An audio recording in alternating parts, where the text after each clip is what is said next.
DMK सांसद कनिमोई के घर पर इनकम टैक्स की रेड पड़ी है। इनकम टैक्स विभाग ने कनिमोई के तूतीकोरिन के कुरिंची नगर वाले घर पर छापा मारा है। आयकर विभाग ने 10 अधिकारियों के इस रेड की कार्रवाई को अंजाम दिया है। वहीं जैसे इनकम टैक्स विभाग की कार्रवाई की जानकारी डीएमके कार्यकर्ताओं को लगी तो ये सभी कनिमोई के घर के बाहर इकट्ठा हो गए और इन लोगों ने कार्रवाई का विरोध किया।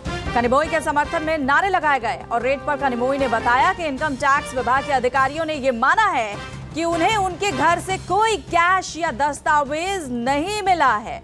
वहीं डीएमके अध्यक्ष स्टालिन ने इस कार्रवाई को चुनावी रंजिश से प्रेरित बताया है। ज्यादा जानकारी के लिए हमारे संवाददाता केजे श्रीवत्सन जुड़ गए। केजे, इंटेलिजेंस इनपुट के आधार पर यहां पर छापेमारी के लिए इनकम टैक्स की टीम तो पहुंची, लेकिन कुछ उसके हाथ नहीं लगा। क्या कुछ हुआ यहां?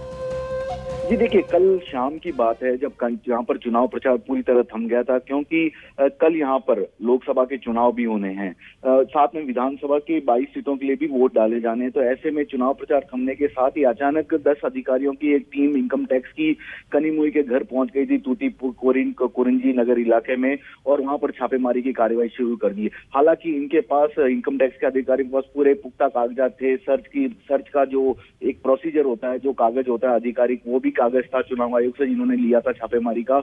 और जब करीब 3 घंटे से भी ज्यादा वक्त तक छापेमारी की कार्रवाई के बाद भी कुछ नहीं मिला तो कनिमोई और उनके समर्थकों का गुस्सा सामने आ गया। उनका कहना है कि ये द्वेष भरी कार्रवाई है। हालांकि कनिमोई का तो यहाँ तक भी आरोप है कि इनकम टैक्स के अधिकारी को कुछ नहीं मिला, लेकिन वे उनके घर पे ही बैठ के उनसे सभी तरह के बयान दर्ज करा रहे थे और ऐसी ऐसी चीजों के बारे में पूछ रहे थे जिनका कोई मार्केट वैल्यू भी नहीं है, लेकिन उसे भी उनके उसमें शामिल किया जा रहा था उनकी संपत्ति में। तो इस तरह के आरोप हैं। चूंकि इस बार डीएमके और कांग्रेस मिलकर तमिलनाडु में चुनाव लड़ रही है, तो ऐसे में इस मुद्दे को पूरा राजनीतिक रंग देने की डीएमके पूरी कोशिश कर रही है। कनिमोई के भाई हैं एमके स्टालिन, जो कि डीएमके के अध्यक्ष हैं, करुणानिधि के बेटे भी हैं। उन्होंने पार्टी की बागडोर अभी संभाल रखी है।